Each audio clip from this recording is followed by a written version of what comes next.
ಈ nurse?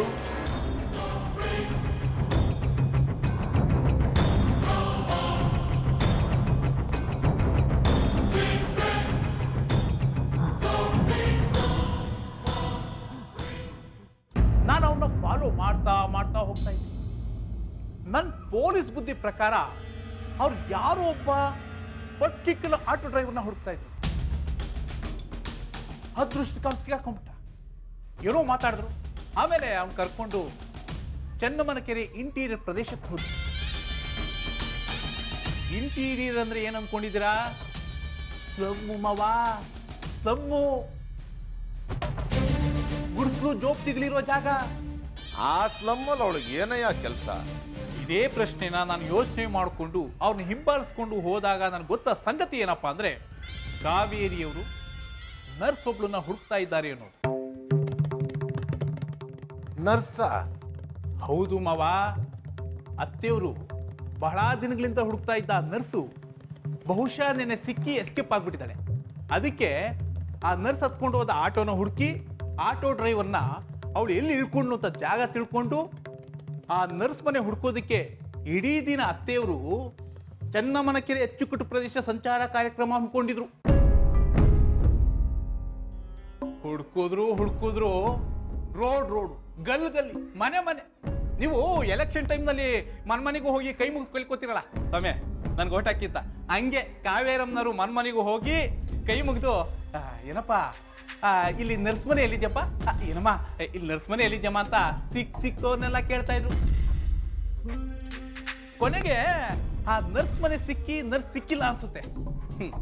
App ಮೋರೆ ಹಾಕೊಂಡು ಬಂದ ದಾರಿಗೆ ಸುಂಕ ಇಲ್ಲ ಅಂತ ಬರ್ತಾ ಇದ್ರು. ನಾನ್ ನಿಮ್ಗೆ ಈ ಸುದ್ದಿ ಮುಡಿಸ್ಬೇಕು ಅಂತ ಓಡೋಡ್ ಬಂದೆ. ಮನೆ ಬಿಟ್ರೆ ದೇವಸ್ಥಾನ, ದೇವಸ್ಥಾನ ಬಿಟ್ರೆ ಮನೆ ಅಂತ ಇದ್ದ ಮತ್ತೆ ಇದ್ದಕ್ಕಿದ್ದಾಗೆ ಚೆನ್ನಮ್ಮನ ಕರೆ ಹಚ್ಕಟ್ಟು ಯಾಕೆ ಹೋದ್ಲು? ನರ್ಸ್ನೇ ಯಾಕೆ ಹುಡುಕ್ತಿದ್ದಾಳೆ? ಅವಳು ಮನೇನ ಯಾಕೆ ಹುಡುಕ್ತಿದ್ದಾಳೆ?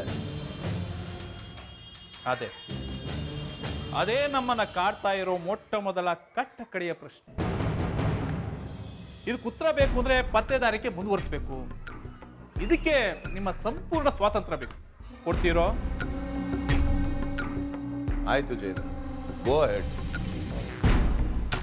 ಆ ನರ್ಸ್ ಯಾರು? ಅವಳಿಗೂ ನಿಮ್ಮ ಅತ್ತೆಗೂ ಏನ್ ಸಂಬಂಧ? ಕಂಪ್ಲೀಟ್ ಡೀಟೇಲ್ಸ್ ಹುಡ್ಕೊಂಬ. ಮಾಡ್ತೀನಿ ಮಾವ, ಮಾಡ್ತೀನಿ. ಇದೇ ಕೆಲಸ, ಇಷ್ಟೇ ಕೆಲಸ ನಮ್ಮ ಪೊಲೀಸ್ ಇಲಾಖೆ ಪರವಾಗಿ ಮಾಡಿದ್ದಿದ್ರೆ ನಾನು ಪ್ರಮೋಷನ್ ಮೇಲೆ ಪ್ರಮೋಷನ್, ಪ್ರೆಸಿಡೆಂಟ್ ಮೆಂಡ್ಗಳೆಲ್ಲ ಸಿಕ್ಕಿರ್ತಿದ್ವು ಗೊತ್ತಾ? ನೋಡು ಜಯದೇವ, ಈ ಸಿನಿಮಾದವ್ರ ತರ ನೀನ್ ಟ್ರೈಲರ್ ತೋರಿಸ್ಬಿಟ್ಟು ಬಿಸ್ನೆಸ್ ಮಾಡಕ್ ಬರಬೇಡ. ನನ್ನ ಹತ್ರ ಸಿನಿಮಾ ಮುಗಿಸು, ಪ್ರೊಜೆಕ್ಷನ್ ಹಾಕು. ನಿನ್ನ ಪ್ರಯತ್ನಕ್ಕೆ ಏನು ಪ್ರತಿಫಲ ಸಿಗಬೇಕು ಅದು ನಿನಗೆ ಸಿಗುತ್ತೆ. ಅಂದ್ರೆ ಇನ್ವೆಸ್ಟಿಗೇಷನ್ ಕಂಪ್ಲೀಟ್ ಮಾಡಿ ಬೇಗ ರಿಪೋರ್ಟ್ ಕೊಡಿ ಅಂತಿದ್ದೀರಿ. ಕೊಡ್ತೀನಿ ಮಾವ. ಮೊದಲು ಆ ನರ್ಸನ್ನ ಹಿಡಿದ್ರೆ ಕೇಸ್ ಹಿಸ್ಟ್ರಿ ಕ್ಲಿಯರ್ ಆಗಿ ಗೊತ್ತಾಗುತ್ತೆ. ಇಷ್ಟು ತೆಗಿತಿ.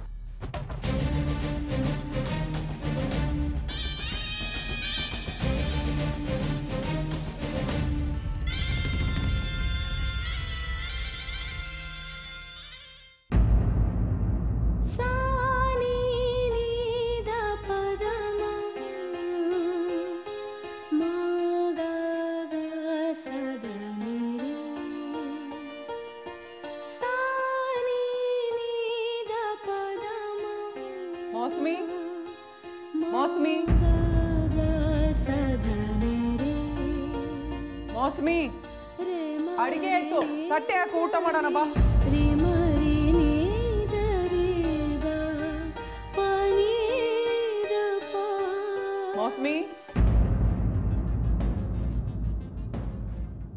ಮೌಸ್ಮಿ, ಅಷ್ಟೊತ್ತಿಂದ ಕರಿತಾ ಇದೀನಿ, ಊಟಕ್ಕೆ ಬರ್ತೀನಿ ಬರಲ್ಲ ಅಂತ ಬಾಯ್ಬಿಟ್ಟು ಹೇಳಕ್ಕೇನು ನಿನ್ಗೆ? ನಿನ್ ಹತ್ರನೇ ಮಾತಾಡ್ತಿರೋದು. ಮೌಸ್ಮಿ, ಮೌಸ್ಮಿ,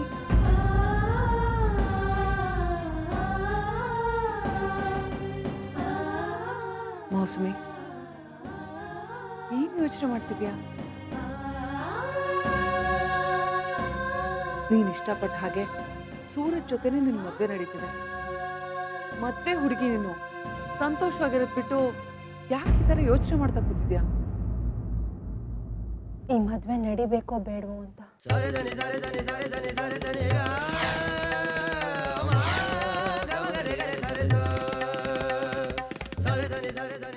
ಮೋಸ್ಮಿ, ಏನ್ ಮಾತಾಡ್ತಿದ್ಯಾ ನೀನು?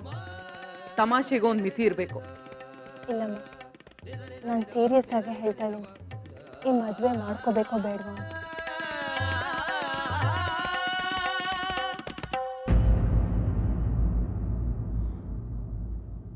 ಮೌಸ್ಮಿ, ನೀನ್ ಇಷ್ಟಪಟ್ಟು ಹುಡುಗನ್ನೇ ನಿನಗೆ ಮದುವೆ ಮಾಡಿಸ್ಕೊಡ್ತಾ ಇದೀವಿ. ಸೂರಜ್ ಪ್ಯಾರೆಂಟ್ಸ್ ಗೆದ್ದಿದ್ದ ಅನುಮಾನನೆಲ್ಲ ಕ್ಲಿಯರ್ ಮಾಡಿ ಅವ್ರು ಕೇಳ್ದ ಹಾಗೆ ಅದ್ದೂರಿಯಾಗಿ ದೊಡ್ಡ ಚೌಲ್ಟ್ರಿಯಲ್ಲೇ ಮದುವೆ ಮಾಡಿಸ್ಕೊಡ್ತಾ ಇದೀವಿ. ಆ ಎಲ್ಲ ಜವಾಬ್ದಾರಿ ನಿಮ್ಮ ಅಣ್ಣ ನಾಗಾರ್ಜುನ ತಗೊಂಡಿದ್ದಾನೆ. ಅವನ ಬೆನ್ನಿಗೆ ಶ್ರಾವಣಿ ಇದ್ದಾಳೆ. ಮದುವೆ ಮೇಲುಸ್ತುವಾರಿ ಎಲ್ಲ ಅವಳು ವಹಿಸ್ಕೊಂಡಿದ್ದಾಳೆ. ಎಲ್ಲರೂ ಇಷ್ಟೊಂದು ಕಷ್ಟಪಟ್ಟು ಮದುವೆ ಮಾಡಿಸ್ತಿರುವಾಗ ಮದುವೆ ಮಾಡ್ಕೊಳಕ್ ನಿನಗೇನಮ್ಮ ಕಷ್ಟ? ನಿಮಗೆಲ್ಲ ಇಷ್ಟು ಕಷ್ಟ ಕೊಟ್ಟು ನಾನು ಮದುವೆ ಮಾಡ್ಕೋತಾ ಇದ್ದೀನಲ್ಲ, ಮದುವೆ ಮಾಡ್ಕೋತಾ ಇದ್ದೀನಿ ಅನ್ನೋದೇ ಸಂಕಟ. ನಿಮ್ಮನ್ನೆಲ್ಲ ಕಷ್ಟದಲ್ಲಿ ನೋಕಿ ನಾನು ಮಾತ್ರ ಸಂತೋಷವಾಗಿ ಹೇಗೆ ಮದುವೆ ಮಾಡ್ಕೊಂಡು ಹೋಗಿ ಅನ್ನೋದೇ ಸಂಕಟ. ಶ್ರಾವಣಿ ಅಂತ ವೆಲ್ವಿಷರ್ ನಮಗೆ ಮತ್ತೊಬ್ರಿಲ್ಲ. ಸೂರಜ್ ತಂದೆ ಮೌಸಮಿ ವಿಚಾರದಲ್ಲಿ ತಲೆ ಯಾಕೋಕ್ ನೀನ್ ಯಾರು ಅಂತ ಕೇಳಿ ಅವಳಿಗೆ ಅವಮಾನ ಮಾಡಿಬಿಟ್ರು. ನನ್ನ ಮದುವೆ ಅದ್ದೂರಿಯಾಗಿ ಮಾಡಬೇಕು ಅನ್ನೋ ಒಂದೇ ಒಂದು ಕಾರಣಕ್ಕೋಸ್ಕರ ನಾಗಾರ್ಜುನಣ್ಣ ಲಕ್ಷಾಂತರ ರೂಪಾಯಿ ಹೊಂದಿಸೋ ರಿಸ್ಕ್ ತಗೋತಿದ್ದಾರೆ. ಲಕ್ಷಾಂತರ ರೂಪಾಯಿ ಹೊಂದಿಸೋದು ಅಂದ್ರೆ ಅಷ್ಟೊಂದು ಸುಲಭವಾದ ಮಾತಲ್ಲ ಅಲ್ವಾ ಅಮ್ಮ? ಶ್ರಾವಣಿ ಮತ್ತೆ ನಾಗಾರ್ಜುನಣ್ಣ ನನ್ನ ಮದುವೆ ಮಾಡ್ತಿದ್ದಾರೆ ಅಂತ ಅಪ್ಪನ್ ಗೊತ್ತಾದ್ರೆ ಅವರಿಬ್ರು ಅವ್ರ ವಿರೋಧ ಕಟ್ಕೋಬೇಕಾಗತ್ತೆ. ಶ್ರಾವಣಿ ಈಗಾಗ್ಲೇ ನಮ್ ಪರವಾಗಿ ನ್ಯಾಯ ಕೇಳಿದಾಳೆ, ಧ್ವನಿ ಎತ್ತಿದಾಳೆ ಅನ್ನೋ ಕಾರಣಕ್ಕೆ ಶ್ರಾವಣಿಗೂ ಅಪ್ಪನಿಗೂ ಎಷ್ಟೋ ಸಲ ಮನಸ್ತಾಪ ಜಗಳಗಳಾಗಿವೆ. ಈಗ ಶ್ರಾವಣಿ ತನ್ನ ಮಗನು ತನ್ನ ಜೊತೆ ಸೇರಿಸ್ಕೊಂಡು ನನ್ನ ಮದುವೆ ಮಾಡೋ ನೇತೃತ್ವ ವಹಿಸ್ಕೊಂಡಿದ್ದಾರೆ ಅಂತ ಅಪ್ಪಂಗೇನಾದ್ರು ಗೊತ್ತಾದ್ರೆ ಅವರಿಬ್ರಿಗೂ ಮದುವೆ ಮಾಡಿಸ್ತಾರ? ಕ್ಯಾನ್ಸಲ್ ಮಾಡಿದ್ರು ಅದ್ರಲ್ಲಿ ಆಶ್ಚರ್ಯ ಪಡ್ಬೇಕಾಗಿಲ್ಲ.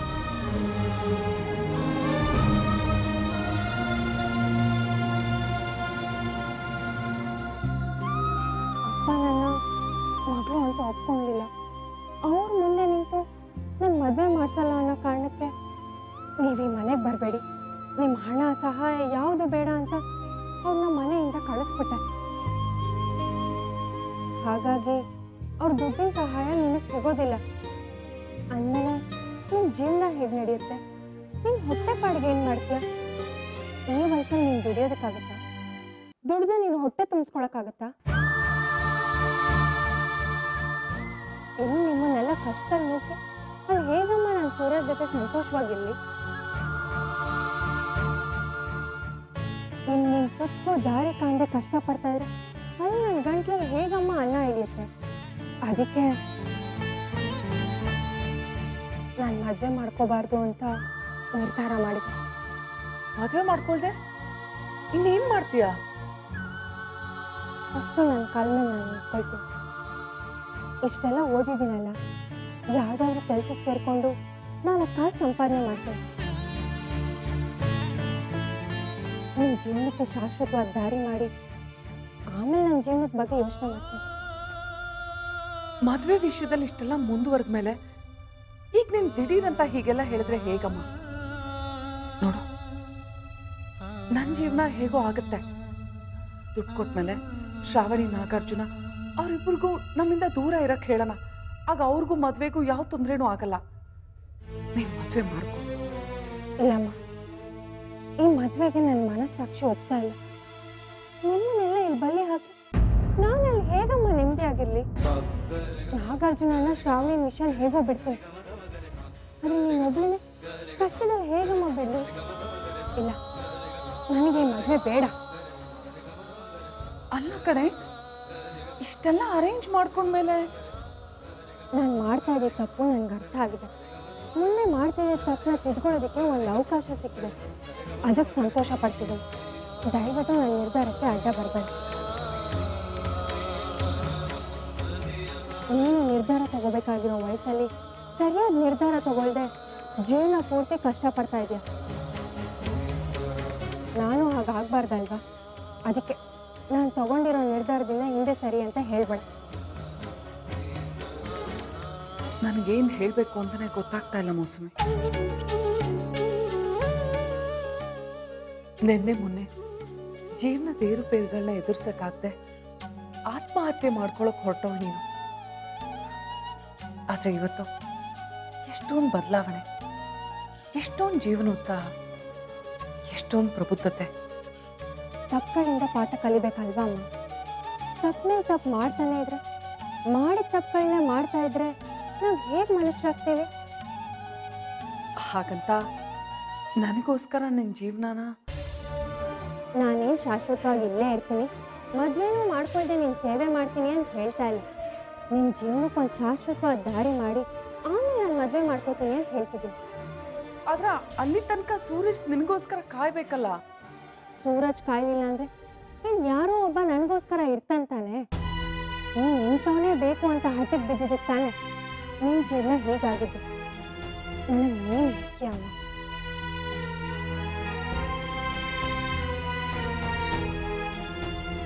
ಆಮೇಲೆ ನಾನು ನನ್ನ ಜೀವನ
ರೀ, ನೀವೆಲ್ಲೂ ಹೊರಗಡೆ ಹೋಗ್ಲಿಲ್ವಾ?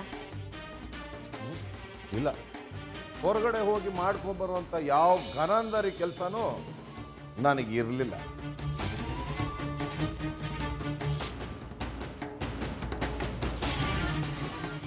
ಅವರಿ ಯಾಕೊಂಥರ ಇದೆಯಾ? ಏನಿಲ್ಲ ರೀ. ಇಲ್ಲ, ನಾನು ಇತ್ತೀಚೆಗೆ ನೀನು ನೋಡ್ತಾನೆ ಇದ್ದೀನಿ. ಯಾವಾಗಲೂ ಒಂಥರ ಡಿಸ್ಟರ್ಬ್ಡ್ ಆಗಿರ್ತೀಯ. ಯಾಕೆ? ಏನಾದರೂ ಪ್ರಾಬ್ಲಮ್ಮಾ? ಏನಿಲ್ಲ ರೀ. ಹೌದು, ಇತ್ತೀಚೆಗೆ ನೀನು ಮನೇಲೇ ಇರೋದಿಲ್ವಲ್ಲ ಕಾವೇರಿ? ನಾನೆಲ್ಲಿಗ್ರಿ ಹೋಗ್ತೀನಿ? ದೇವಸ್ಥಾನಕ್ಕೆ ಹೋಗ್ತೀನಿ ಅಷ್ಟೇ ತಾನೆ. ಎಷ್ಟು ಅಚ್ಚುಕಟ್ಟಾಗಿ ಉತ್ತರ ಜೋಡಿಸ್ತೀಯ ಕಾವೇರಿ, ಅಚ್ಚುಕಟ್ಟಾಗಿ ಉತ್ತರ. ಅಂದಾಗೆ ಚೆನ್ನಮ್ಮನ ಕೆರೆ ಅಚ್ಚುಕಟ್ಟಿಗೆ ಯಾಕೆ ಹೋಗಿದ್ದೆ ಕಾವೇರಿ?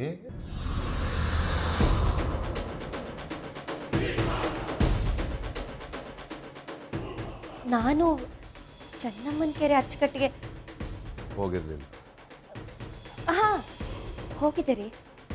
ಯಾಕೆ ಹೋಗಿದ್ದೆ? ದೇವಸ್ಥಾನದಿಂದ ಬರೋ ದಾರಿಲೇ ಅಲ್ವಾ ಇರೋದು ಆ ಏರಿಯಾ? Smart smart answer. ಹಾಗಿದ್ರೆ ಆ ನರ್ಸ್ ಯಾರು?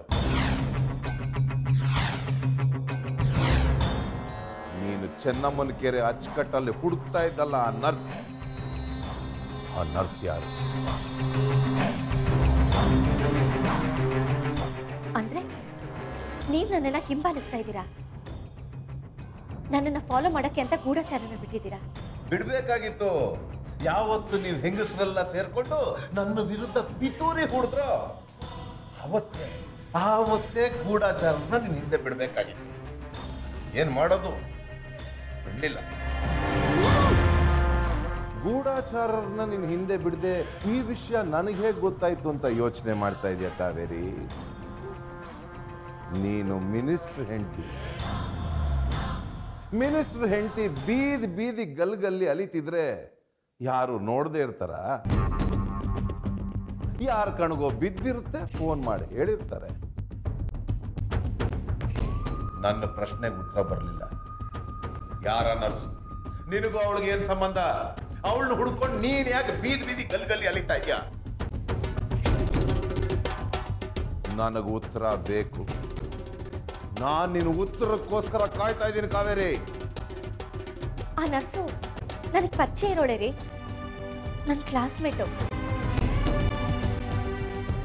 ಸ್ವಲ್ಪ ದಿನದ ಹಿಂದೆ ನನ್ನ ಹತ್ರ ಬಂದು ನಾನು ಕಷ್ಟದಲ್ಲಿದ್ದೀನಿ, ಸಹಾಯ ಮಾಡಿ ಅಂತ ಕೇಳ್ಕೊಂಡಿದ್ಲು. ಓ, ಎಷ್ಟು ದುಡ್ಡು ಕೊಟ್ಟೆ? ದುಡ್ಡೇನು ಕೊಟ್ಟಿರ್ಲಿಲ್ಲ, ನಾನು ಒಡವೆನೇ ಕೊಟ್ಟಿದ್ದೆ. ಈಗ ಅವಳು ಚೆನ್ನಾಗಿದ್ದಾಳೆ ಅಂತ ಗೊತ್ತಾಯ್ತು, ಅದಕ್ಕೆ ನಾನು ಒಡವೆನೆಲ್ಲ ವಾಪಸ್ ಕೇಳೋಣ ಅಂತ ಹುಡ್ಕೊಂಡು ಹೋಗಿದ್ದೆ. ಕತೆ ಚೆನ್ನಾಗಿ ಹೇಳಿದ್ಯಾ. ನಮ್ಮ ಸಿನಿಮಾದವ್ರಿಗಿಂತ ನಿನ್ನ ಕತೆ ಚೆನ್ನಾಗೇ ಹೇಳಿದ್ಯಾ. ನಾನು ಕತೆ ಹೇಳ್ತಾ ಇಲ್ಲ ರೀ, ನಿಜಾನೇ ಹೇಳ್ತಾ ಇದ್ದೀನಿ.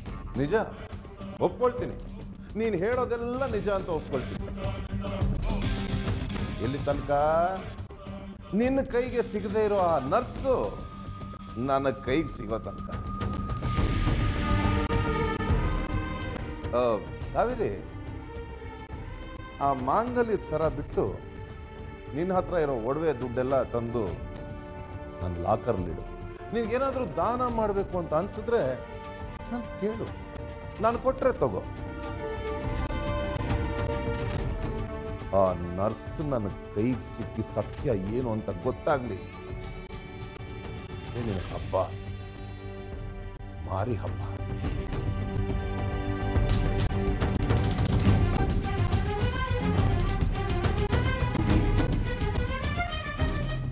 ಆ ನರ್ಸ್ ಯಾರು ಅಂತ ಇವ್ರು ಕೇಳ್ತಾ ಇದ್ದಾರೆ ಅಂದ್ರೆ, ನಾನು ಹುಡುಕ್ತಾ ಇರೋ ನರ್ಸ್ ಯಾರು ಅಂತ ಇವ್ರಿಗೆ ಗೊತ್ತಿಲ್ಲ. ನನ್ನ 3ನೇ ಹೆರಿಗೆ ಮಾಡಿಸಿದ ನರ್ಸು ಇವಳೆ ಅನ್ನೋ ವಿಷಯ ಇವ್ರಿಗೆ ಗೊತ್ತಿಲ್ಲ. ಹಾಗೇನಾದ್ರೂ ಗೊತ್ತಾಗಿದ್ದಿದ್ರೆ ನಿನಗೆ ಹೆರಿಗೆ ಮಾಡಿಸಿದ ನರ್ಸ್ನ ಯಾಕೆ ಹುಡುಕ್ತಾ ಇದೆಯಾ ಅಂತ ಅವ್ರು ಕೇಳಿಸ್ತಾ ಇದ್ರು. ಇಲ್ಲ, ಇವಳಿಗೇನು ಗೊತ್ತಿಲ್ಲ. ಮಗು ಬದಲಾಗಿರೋ ವಿಷಯ, ನರ್ಸು ಮಗುನ ಬದಲಾಯಿಸಿರೋ ವಿಷಯ ಏನೇನೋ ಇವ್ರಿಗೆ ಗೊತ್ತಿಲ್ಲ, ಗೊತ್ತಾಗ್ಲೂ ಬಾರ್ದು. ಕರ್ಪೂರದ ಗೊಂಬೆ, ಕರ್ಪೂರದ ಗೊಂಬೆ.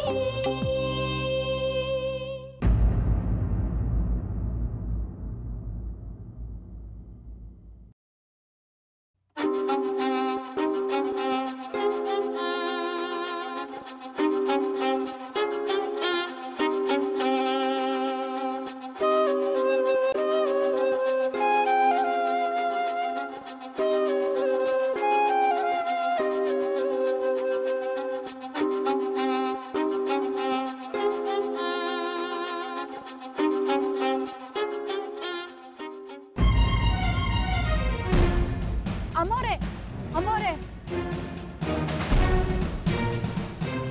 ಅಮ್ಮೋರೆ, ಅಮ್ಮೋರೆ ನಿಂತ್ಕೊಳ್ಳಿ. ದೇವೇರಿ, ಏನಮ್ಮೋರೆ ನೀವು? ನಾನು ಕೂಗ್ತಲೇ ಇದ್ದೀನಿ, ನೀವು ತಿರುಗಿ ನೋಡ್ದಂಗೆ ಹೋಗ್ತಾನೆ ಇದ್ದೀರಿ. ಅದು ಗೊತ್ತಾಗ್ಲಿಲ್ಲ ದೇವೇರಿ. ನೀವು ಯಾವ ದೇವಸ್ಥಾನಕ್ಕೆ ಬಂದು ಮೊದಲು ನನ್ನನ್ನು ಮಾತಾಡಿಸಿ ಆಮೇಲೆ ಹೂ ತಗೊಂಡು ನನ್ನ ಹೂವಿನ ತರಗತಿ ಹೋಗ್ತಾ ಇದ್ದೀನಿ. ಇವತ್ತು ನಾನು ಮಾತಾಡಿಸ್ಲಿಲ್ಲ, ಹೂ ತಗೊಳ್ಳಿಲ್ಲ, ಮಣ್ಣು ತಗೊಳ್ಳೋ ಹಾಗಿದ್ದೀರ. ಏನೂ ಇಲ್ಲ ದೇವೇರಿ, ಹಾಗೆ ಏನು ಯೋಚನೆ ಮಾಡ್ಕೊಂಡು ಹೊರಟ್ಬಿಟ್ಟೆ. ನೀವು ಮೊನ್ನೆ ದೇವಸ್ಥಾನಕ್ಕೆ ಬಂದಾಗ್ಲೂ ಅಷ್ಟೇನೆ ಆ ನರ್ಸಮ್ಮನ ಹಿಂದೆನೆ ಹೋಗ್ತಾ ಇದ್ರಿ. ನೀವು ಆ ನರ್ಸಮ್ಮನ ಮಾತಾಡ್ಸಿದ್ರು ಅವ್ರು ನಿಮ್ಮ ಮಾತಿಗೆ ಉತ್ತರ ಕೊಡದೆ ಆಟೋ ಹತ್ಕೊಂಡು ಹೊರಟೋದ್ರು. ಆಮೇಲೆ ನಾನು ನಿಮ್ಮನ್ನು ಮಾತಾಡಿಸ್ದೆ, ನೀವು ನನ್ನ ಮಾತಾಡಿಸ್ಲಿಲ್ಲ, ನನ್ನ ಕಡೆ ತಿರುಗು ನೋಡ್ಲಿಲ್ಲ. ಏನಂದೆ ನೀವು? ಏನಂದೆ ದೇವೇರಿ? ಸರೋಜನ ನರ್ಸ್ ಅಂದ್ಯಾ? ಸರೋಜ ನರ್ಸ್ ಅಂತ ನಿನಗೆ ಗೊತ್ತಾ? ಗೊತ್ತು. ನಿನಗಳು ಪರಿಚಯನಾ? ಹಾ, ಅವರು ದೇವಸ್ಥಾನಕ್ಕೆ ಯಾವಾಗಲೂ ಬರ್ತಿರ್ತಾರಲ್ಲ, ಹಾಗಾಗಿ ಚೆನ್ನಾಗೇ ಪರಿಚಯ. ಮೊನ್ನೆ ಒಂದ್ಸರಿ ನಮ್ಮ ಮನೆಗೆ ಬಂದು ಮಾತಾಡ್ಸ್ಕೊಂಡು ಹೋದ್ರು. ಹಾಗಾದ್ರೆ ಅವಳ ಮನೆ ಎಲ್ಲಿ ಅಂತ ನಿನಗೆ ಗೊತ್ತಾ? ಅವಳ ಮನೆ ಇಲ್ಲೇ ಅಂತ ಸ್ಪಷ್ಟವಾಗಿ ಗೊತ್ತಿಲ್ಲ ಅಮ್ಮವ್ರೆ. ಒಂದು ಅಂದಾಜಿನ ಪ್ರಕಾರ ಚೆನ್ನಮ್ಮನ ಕೆರೆ ಅಚ್ಚುಕಟ್ಟು ಅನ್ಸುತ್ತೆ. ಅಲ್ಲೊಂದು ಗೌರ್ಮೆಂಟ್ ಸ್ಕೂಲ್ ಇದೆ, ಪಕ್ಕದಲ್ಲೇ ಅರಳಿ ಕಟ್ಟೆ ಇದೆ, ಅಲ್ಲಿ ಸುತ್ತಮುತ್ತ ಒಂದು 2-3 ಗಲ್ಲಿ ಇದೆ, ಅಲ್ಲೇ ಎಲ್ಲೋ ಬರುತ್ತೆ. ದೇವೇರಿ, ನನಗೊಂದು ಸಹಾಯ ಮಾಡ್ತೀಯಾ? ಹೇಳಿ ಅಮ್ಮವ್ರೆ. ಹೇಗಾದ್ರೂ ಮಾಡಿ ಆ ನರ್ಸ್ ಮನೆ ಎಲ್ಲಿದೆ ಅಂತ ಹುಡ್ಕೊಂಬಂತ ಹೇಳ್ತೀಯಾ? ಅವ್ರ ಮನೆ ಯಾಕಮ್ಮವ್ರೆ? ದೇವೇರಿ, ಯಾಕಂತ ನಾನು ಸಮಯ ಬಂದಾಗ ಹೇಳ್ತೀನಿ. ದಯವಿಟ್ಟು ಆ ನರ್ಸ್ ಮನೆ ಎಲ್ಲಿದೆ ಅಂತ ಹುಡ್ಕೊಂಬಂತ ಹೇಳ್ತೀಯಾ? ಏನು ಅಮ್ಮವ್ರೆ ನೀವು ದಯವಿಟ್ಟು ಅಂತೆಲ್ಲ ಕೇಳ್ತಾ ಇದ್ದೀರಾ?